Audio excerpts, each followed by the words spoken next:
Ladies and gentlemen, boys and girls, children of all ages, you are listening to the most electrifying podcast in all of internet radio today.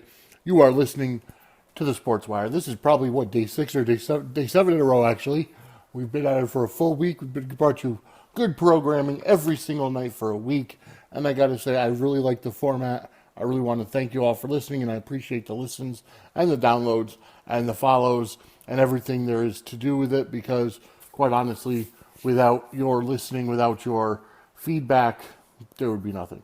So I urge you to go on, download the Sports Wire wherever you listen to your favorite podcasts, Apple Podcasts, Google Podcasts, Stitcher, Spotify, TuneIn, Radio Public, Podcast Addict, Podbean, all of them. And Castbox and Overcast, and there's so many out there. I'm still working on getting the RSS feed changed for iHeartRadio. So either way, we are everywhere. With that being said, right now I want to thank you all for, again, like I said, thank you all for listening.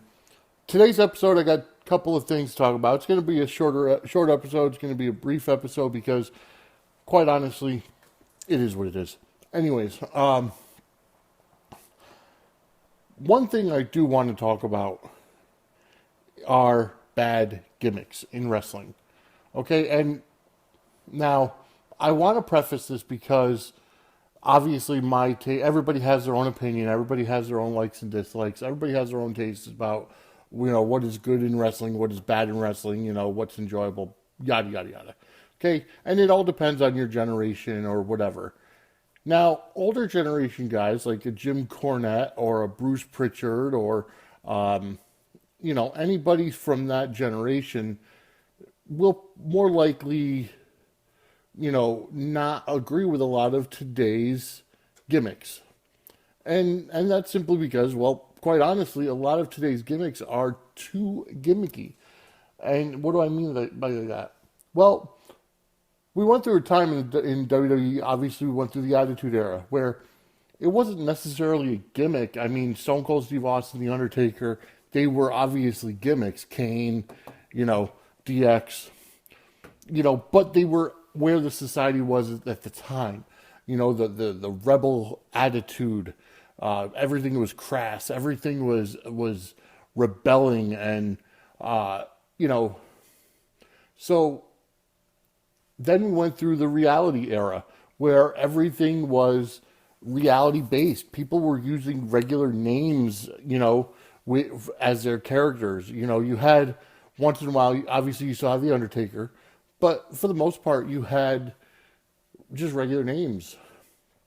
John Cena, Chris Jericho, Shawn Michaels, and they didn't really have gimmicks. They had, or should I say, they didn't have character names. They had gimmicks like John Cena was the Doctor of Thugonomics, and then Mr. Hustle, Loyalty, Respect. Chris Jericho keeps reinventing himself.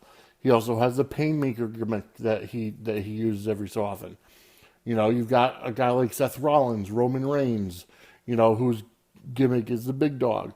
Bray Wyatt, who's got his alter ego, the Fiend. Gone are the days of, T.L.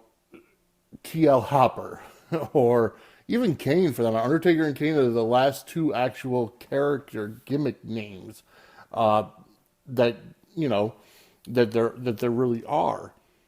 But I do want to talk about a couple gimmicks, a couple things that are just absolutely ridiculous. First of all, on the WWE right now, there's Chad Gable, who has recently been rechristened as Shorty G. And I don't understand why. The guy is a legitimate Olympian, Pan Am. Now, granted, they changed his name. He's not, his real name is not Chad Gable. But why did they go with Shorty G? That's just absolutely ridiculous. I will never, ever, ever, anytime refer to him in a legitimate manner as Shorty G. He's Chad Gable. That was a better name. That was his realism gimmick, and it was getting over. Mat-based wrestling. Could you imagine if Kurt Angle changed his name to Shorty A or Shorty K or or Special K or whatever? That's just ridiculous. I couldn't imagine why they would ever go through with it. But he's got to own the character to get it over, so that maybe there's a shred of time he can get back to Chad Gable. Honestly, once American Alpha went down, once Jason Jordan went over to Raw, it completely killed everything, and I blame the WWE writers for that, because the storyline that Jason Jordan went into, being Kurt Angle's illegitimate son, was stupid.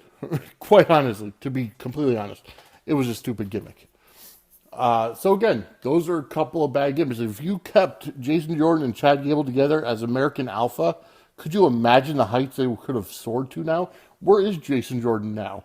He got injured almost a year and a half, almost 2 years ago, and he hasn't been back since. A neck injury, and his career could be over. I guess he's working as an agent now, but still, the kid was a young kid in his 20s. You know, they should have never, ever, ever broken up American Alpha. I mean, even Chad Gable and Bobby Roode was a great team, but American Alpha had everything. Gable and Jordan were fantastic. So that's one. Another thing, moving away from WWE right now. The worst two gimmicks in wrestling right now. All right? And I'm not going to say Joey Janela or whatever. Hardcore wrestling or deathmatch wrestling or whatever. That is what it is. That's a whole culture. That's just not one guy. But here are the two guys that have the absolute worst gimmicks in wrestling. And make me not want to watch anything they're associated with. The first one is Joey Ryan. Okay, his penis power garbage that he has, where he makes somebody grab his balls, or grab his crotch, and he makes believe that his penis has powers and he could hurt somebody and throw somebody with his penis. That's not realistic. It's not believable. It's garbage. I'm sorry, but we understand with wrestling you have to suspend your disbelief for a certain amount of time, or a certain, there's a lot of illogical reasoning for purposes or whatever. But I'm sorry, I cannot suspend my disbelief to think that a penis has enough power to throw somebody. That's just ridiculous. And anybody who supports that or anybody that actually goes along with it, I lose respect for.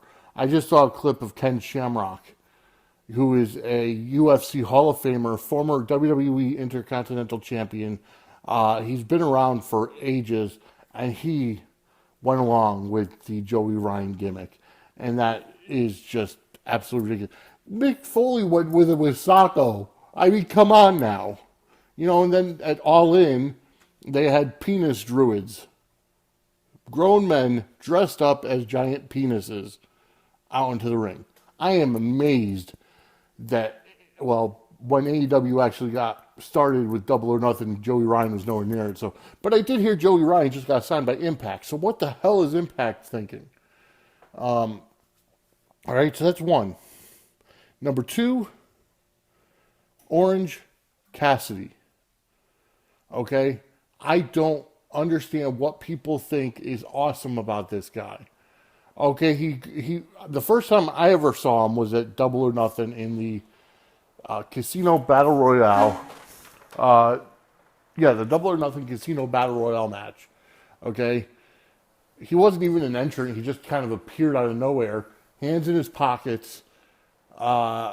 Just lightly tapping Tommy Dreamer with shin kicks. Seriously? It's just, he's got a I don't care attitude. He's, just absolutely ridiculously stupid. It's just really, really dumb. That's all there is to it.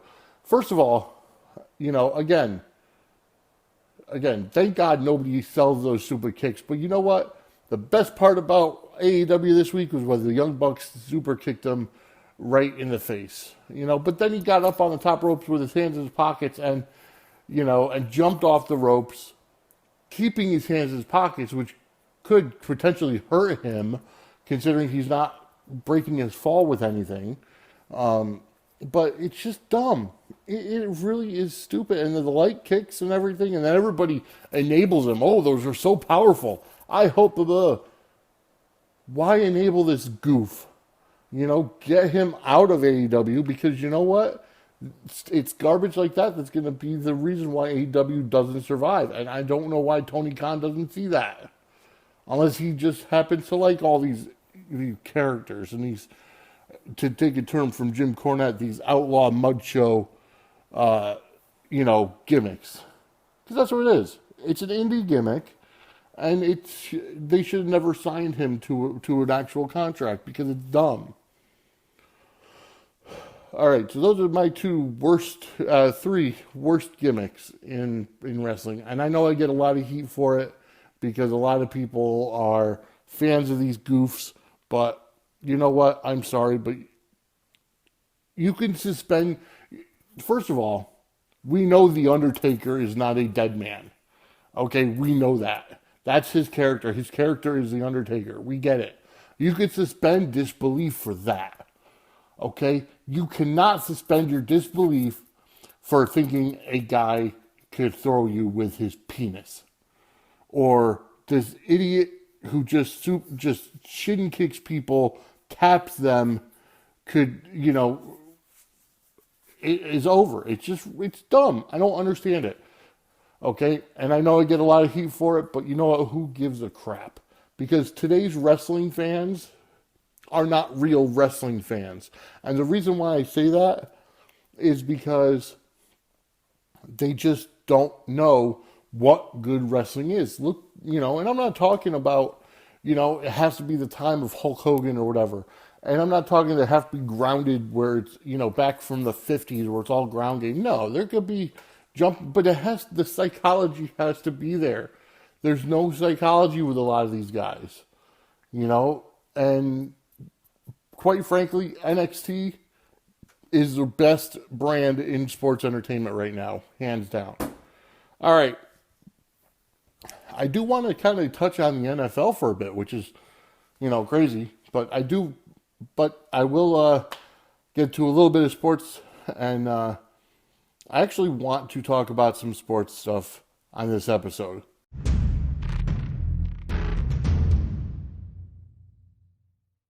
All right, welcome back to the Sports Wire. I am Vinny Apicella, and I want to thank you for listening. And I really want to tell you how much I appreciate the fact of you downloading and listening to the Sports Wire, because it is something that I take a lot of pride in. And now that I'm getting back into it, and now that I'm doing it daily, I really feel like it's a good thing, and I like the concept of the daily shows. But anyways, so I want to talk about some sports, and before I get to there, I want to just kind of say that I know I get heat from people because of my views on wrestling, because it's kind of like an old school view on wrestling, and a lot of it is Jim Cornette's view on wrestling. And somebody said, "Oh, wrestling has passed me by." Well, that's not the case. It's more like wrestling has, or should I say, a lot of these newer organizations are allowing the outlaw mud show, indie garbage, to overtake the wrestling. I mean, in my opinion, like I said, NXT is the best brand of sports entertainment right now, because they're, while there's a lot of flips and dives and stuff, it makes sense. A lot of the gimmicks that I was talking about beforehand, they don't make sense. There's no psychology behind them. But, anyways, in keeping with the sports name, I'm going to talk about some sports. First of all, I want to congratulate the Washington Nationals and the Houston Astros for becoming their respective American League and National League champions. And secondly, for making it to the World Series. And currently the World Series is tied 2 games apiece. And it's been a pretty good series. I've been seeing some clips here and there, and it's been pretty good. I also want to say I have not been able to watch SmackDown yet. It hasn't been uploaded to Hulu, so as soon as it does, I'll be able to watch it, and then I'll be able to give my feedback on it. I've kind of seen some stuff that happened about with Brock Lesnar and Dominic or Cain Velasquez, so I want to wait to see it before I actually give my take on it. Either way, I'm looking forward to Crown Jewel this coming Thursday on Halloween. I won't be watching it live. I'll be watching it on demand, but I'm looking forward to it. Okay, but here's the deal, okay? The NFL's been losing popularity over the past couple of years, and it all started with Colin Kaepernick and his garbage,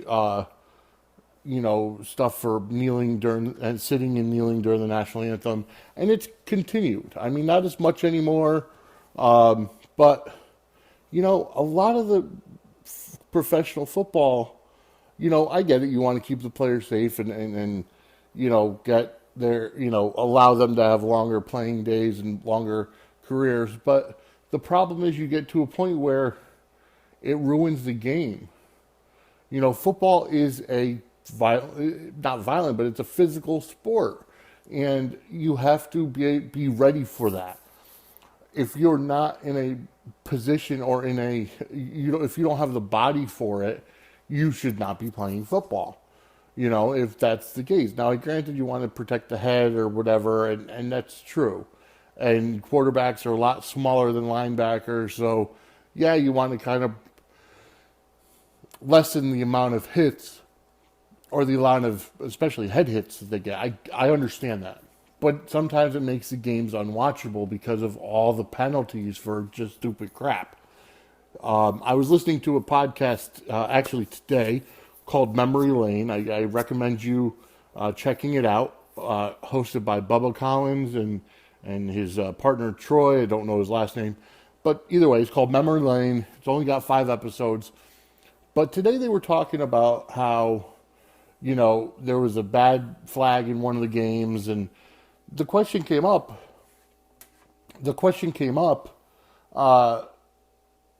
well, do you think that a referee should just let a play go if they're unsure or do the wrong call? And unequivocally, the answer was let the play go. Let these guys play it out. If you're unsure if something wrong happened, don't make a bad call because that kind of shows bias towards one team or another. Let it play out. Let it go. Let the guys play. And that's kind of like how it should be, in that there shouldn't be as many penalties, which is why I'm kind of looking forward to the XFL, because I think, not that it's going to be as lax as it was the last time, but I feel that it's going to actually, have a lot less penalties than the NFL. And the games will be more enjoyable to watch. And I can't wait for that. That's what I'm, waiting for. In terms of the garbage, the NFL, which I don't understand how it's possible, but the NFL is a non-profit organization. And to me, that's really disgusting. They make millions and millions and millions of dollars a year, or billions of dollars, just based on ticket sales and revenue and TV deals and merchandise and this and that. How in the hell are they non-profit? I think something should be looked into, and that's got to change. Because they're definitely for profit. Take away their tax breaks, take away their tax cuts. Absolutely. I don't get it. I really don't. So, I want to thank you all for listening. Again, as always, follow me on Twitter at @VApicella, SWE. You can always go to and follow SportsWire on Twitter and Instagram at SportsWire Audio. Email us, sportswireaudio@gmail.com, and then go to www.sportswireaudio.com. You will not be disappointed with the SportsWire content now. Connecticut Panthers football should be back next year. Hoping that everything works out well with them and get them up and running on another Anchor.fm, podcast. But definitely check out Anchor.fm for all your podcast needs should you want to do one. So I want to thank them for sponsoring this episode, as always. And we'll see you tomorrow. Hopefully I could get SmackDown done. If not, that'll be a Monday night show. But thank you all for listening, and I'll talk to you guys tomorrow.